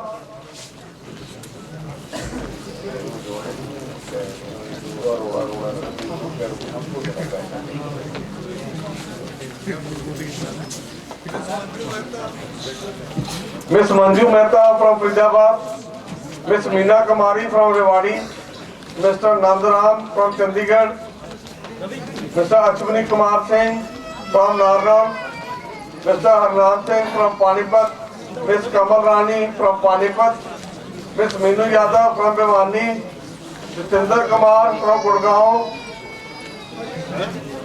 Mr. Amit Kumar from Faridabad, Mr. Amit from Rewari, Ms. Jyotishna Rani from Rohtak. We also request our volunteers, the volunteer team, including Mr. Jivitesh Dosanjh, Mr. Karman Sandhu, Mr. Jaiteshwar Singh, and Mr. Gondli Jakhad, to take their mementos from the chief guest of today, Honorable Mrs. Justice Cheema Grubb, and the presiding guest, Mr. Ujjwal Dosanjh. Mr. Jivitesh Dosanjh, Mr. Karman Sandhu, Mr. Jaiteshwar Singh, and Mr. Gondli Jakhad. They are our student volunteers whose contribution has been immense in the international conference and their organizing. Our student volunteers, madam. Mr. Jivitesh Dosanjh, Mr. Karman Sandhu, Mr. Jaiteshwar Singh, and Mr. Gondli Jakhad. Our student volunteers for the international conference. They all are advocates, not students. I stand corrected. They all are advocates.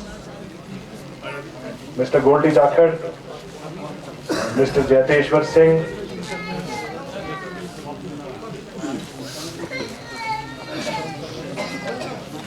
Mr. Karman Sandhu,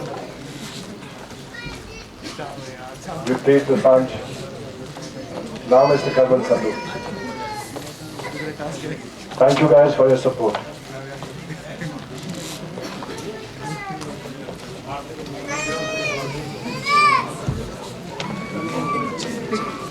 Mr. Amit Kumar from Faridabad, Mr. Amit from Rewari, Ms. Jyotishna Rani from Rohtak,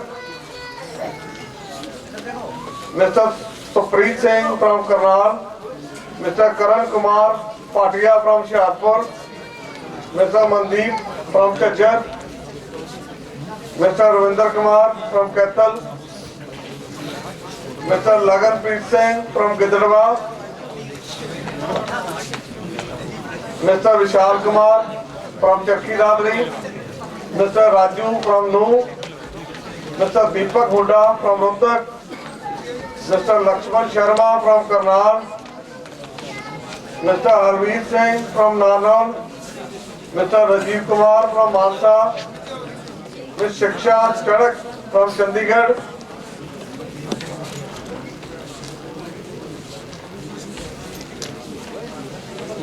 Mr. Sahil Kumar from Panchkula, Mr. Chetan Prakash from Gurgaon, Mr. Amit Kai from Phagwara, Ms. Pinky Verma from Faridabad, Ms. Sheetal Rana from Chandigarh, Mr. Karan Singh from Narnaul, Mr. Jaipal from Fazilka, Ms. Hina Singh from Chandigarh, Mr. Saurabh Kumar from Gurgaon, Mr. Vipin Kumar from Rohtak, Mr. Rishabh Arora from Ludhiana, Mr. Nitin Sharda from Sirsa, Mr. Nitesh Bakshi from Ludhiana, Mr. Mohammad Jahid from Nuh, Mr. Devesh Bakshi from Ludhiana, Mr. Varinder Rana from Chandigarh, Mr. Ravinder Kumar from Sirsa.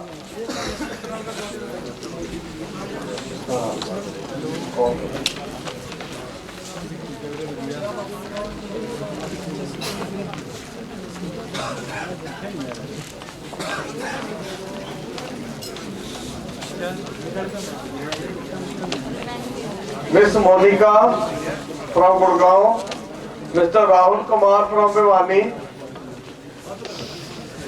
Mr. Chhatarpal Singh from Patiala, Mr. Balwinder Singh from Jalandhar, Ms. Gurpreet Kaur from Sri Muktasar Sahib, Mr. Simratpal Singh from Bathinda, Ms. Leela from Faridabad,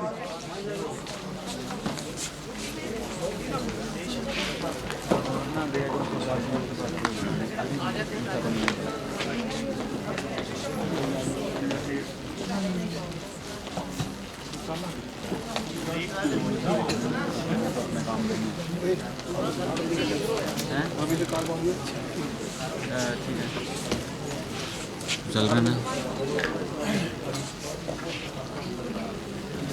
Mr. Mohit Malhotra from Jagrao, Ms. Insha Iqbal from Malerkotla, Mr. Vipul Kumar Shah from Mohali, Mr. Parnav Chauhan from Faridabad, Mr. Mayank from Kathal, Mr. Gagandeep Saini from Chandigarh,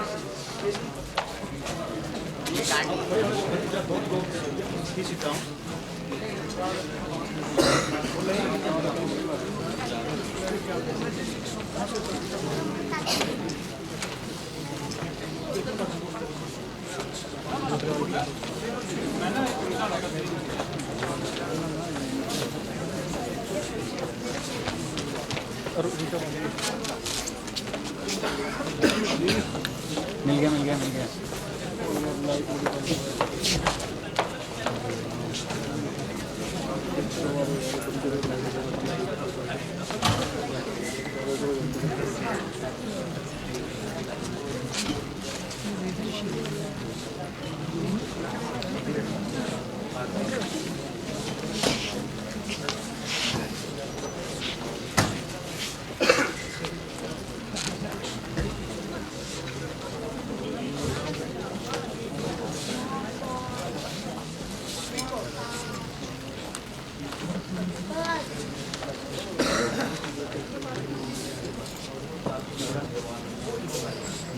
Mr. Mirnal Prabhakar from Patiala, Mr. Sukhveer Singh from Ropar, Mr. Mohammad Intijar from Ludhiana, Mr. Anmol Sharma from Gidadwa, Mr. Harshit Singla from Faridabad,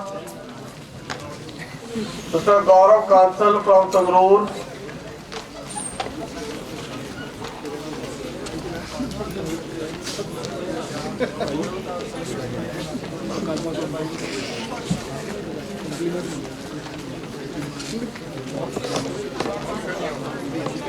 Mr. Vakil Singh from Sangrur, Ms. Kamini Tiwari from Ludhiana, Mr. Amit Kumar from Sri Muktasar Sahib, Mr. Gurpreet Singh Sahota from Karnal, Mr. Ankit Garg from Gurgaon,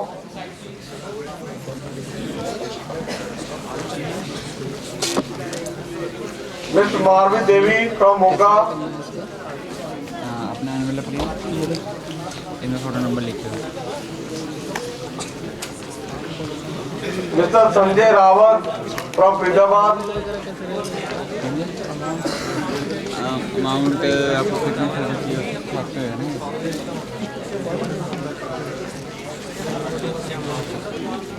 sir 2 minute मेरे को ना इसका नहीं मेरे को बस इस काम के लिए बुला रखे हैं नहीं वो नहीं ये एनवेलप को वो जो लड़की है ना वही करेगी आपका सारा जो भी टाइम लगाएगी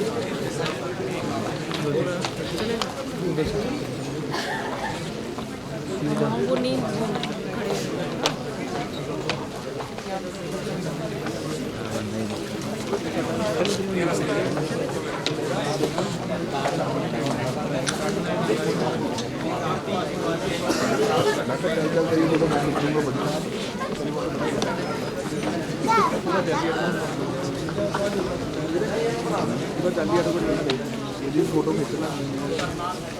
Mr. Sanjay Rawat from Faridabad, Mr. Pritpal Singh from Malot,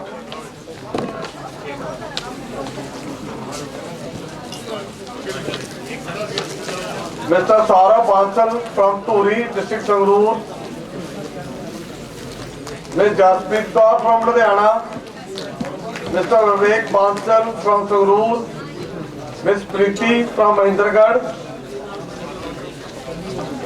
Mr. Abhijit Sohol from Chandigarh, Mr. Abhishek Narve from Firozpur, Ms. Amarpreet Kaur from Moga, Ms. Sheetal Rana from Chandigarh, Ms. Deepshika Sharma from Gurgaon, Mr. Chandar from Jeend, Mr. Bal Makan from Bansa, Mr. Lavpreet Singh from Ambala, Mr. Paramdeep from Bahadurgarh, Mr. Parveen from Bahadurgarh,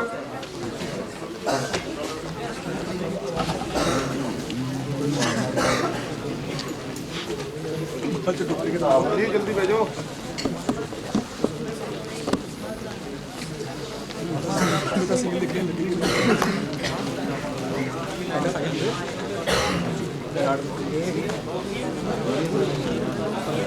Miss Nitika Thakur from Chandigarh, Mr. Preetinder Singh from Chandigarh, Miss Diksha from Chandigarh, Mr. Gurvinder Singh from Chandigarh, Mr. Govind from Rohtak, Miss Kritika Mayur from Ludhiana,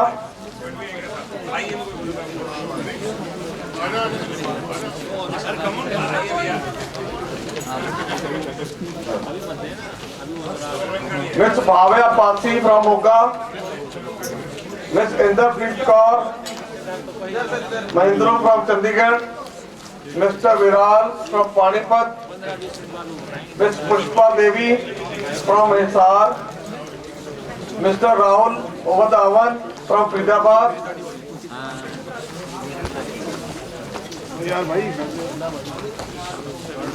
Mr. Vikas Latar from Jeend, Miss Varsha Rani from Kathal, Miss Neha Rani from Turi,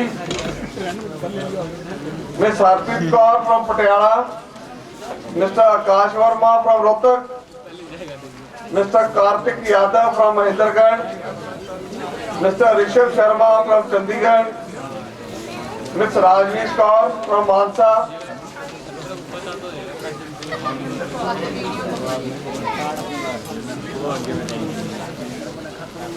Miss Anju from Chandigarh, Mr. Gaurav Diwan from Panchkula, Miss Amandeep Kaur from Chandigarh, Ms. Jasmeeta Chauhan from Ludhiana, Mr. Subham Paroya from Kurukshetra, Ms. Shreya Duggal from Jagrao, Mr. Vikas Kumar from Fatehbad, Madam Sharda from Turi district Sangrur, Mr. Ashwini Goyal from Ludhiana, Mr. Sachin from Bhiwani, Mr. Arjinder Singh from Derapati, Ms. Kriti from Chandigarh, Ms. Gurjot Kaur from Moga, Mr. Ravi Vasudev from Karnal, Mr. Nitin Kadyan from Chandigarh,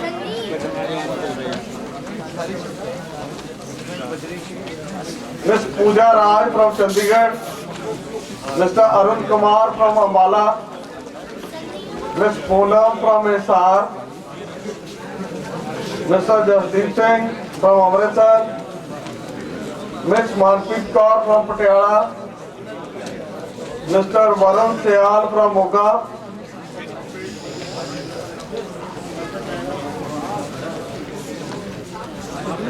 Ms. Harpinder Kaur from Chandigarh, Mr. Vikas from Chajjan,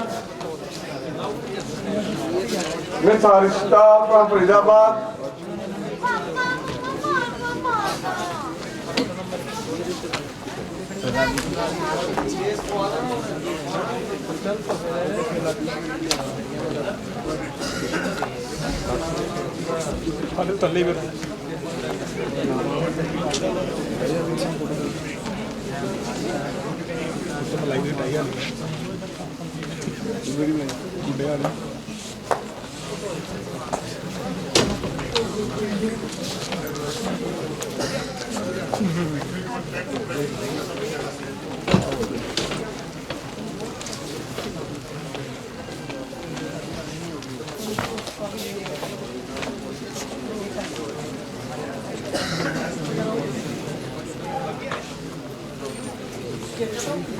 ये जो photo खींच रहे हो कितने रुपये में मिलेगी?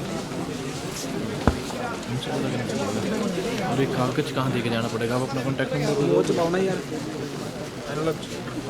Number ऐसे लिखा है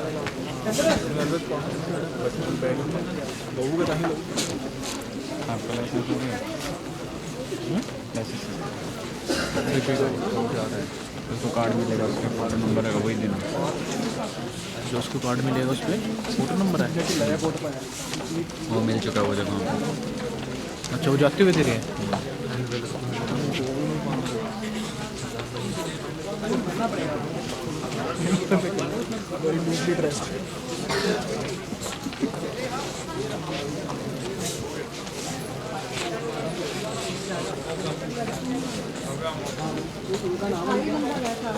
तो कहाँ से लूँ? सही आएगी, यहीं से ठीक आ जाएगी कैमरे में।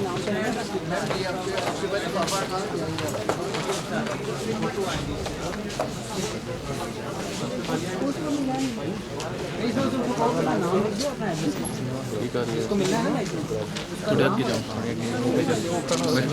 इसके बीच में ना, इसके बीच में नहीं। थैंक यू भाई।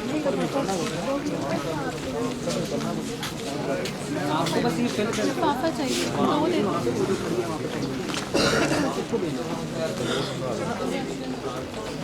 इस पे की लिख के देना। थोड़ा सा नाम, एड्रेस, फोन नंबर के पहले था।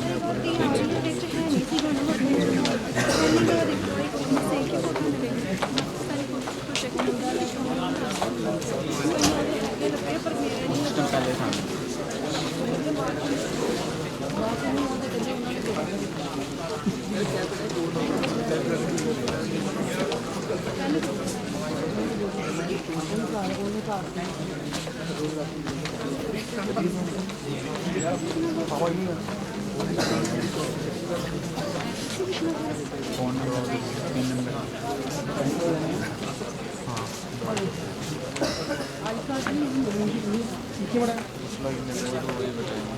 मेरे भी दे दियो।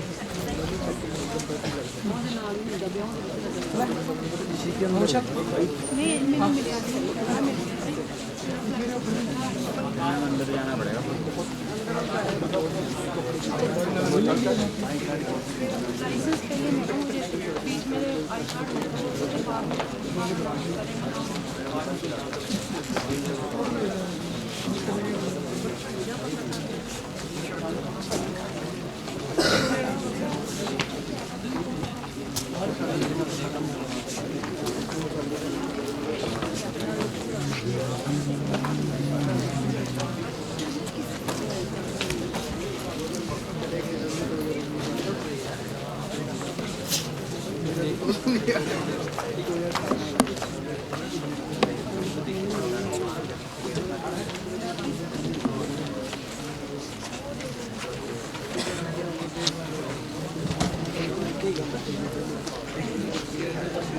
मैं थोड़ा झुक के जाना।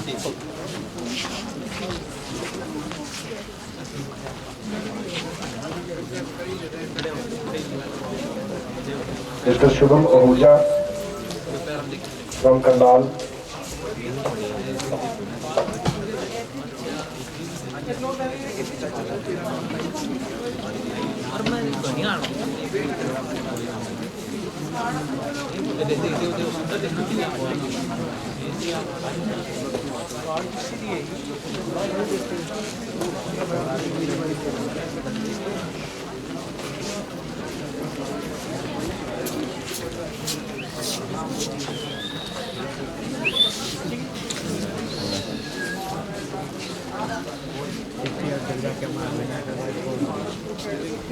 Mr. Dharamveer Singh from Yamuna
अगर कोई बच्चे का लाइसेंस नहीं मिला है तो काइंडली वो अपनी स्नैप करवा लें, लाइसेंस बेसमेंट में जाकर रजिस्टर में साइन करके फिर अपना लाइसेंस ले लें, जो फॉर्मेलिटी है कंप्लीट करके।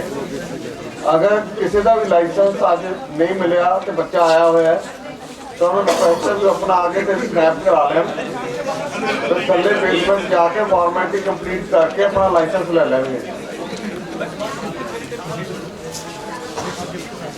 और किसी को भी लाइसेंस नहीं मिला नीचे झुके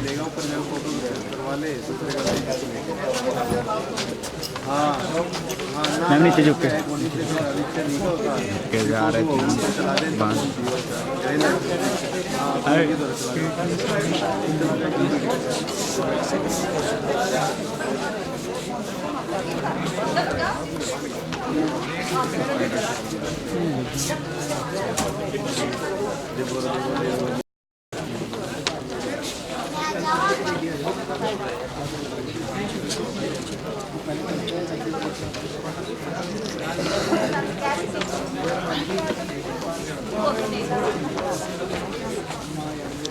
किसी के पेरेंट्स आए होंगे उन्होंने कराने होंगे आगे अपनी स्नैप करा लेंगे।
अगर किसी को कोई चश्मा मिला हो किसी का भी तो काइंडली स्टेज पे दे देंगे।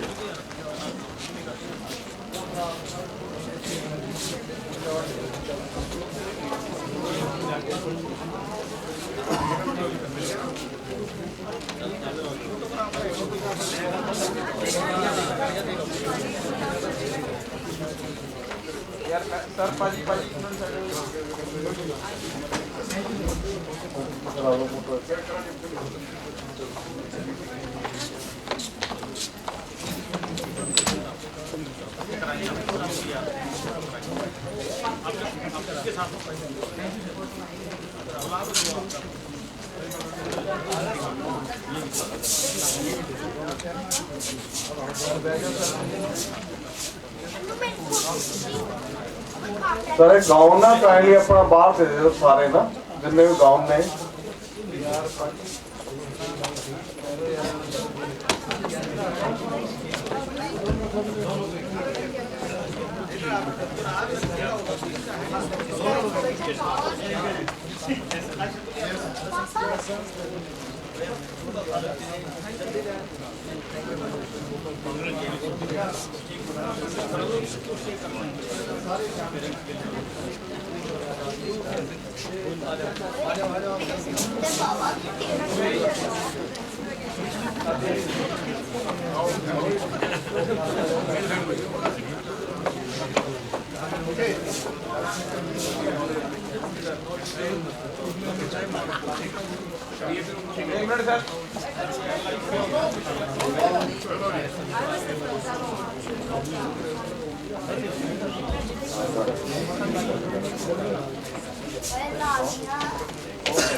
Well,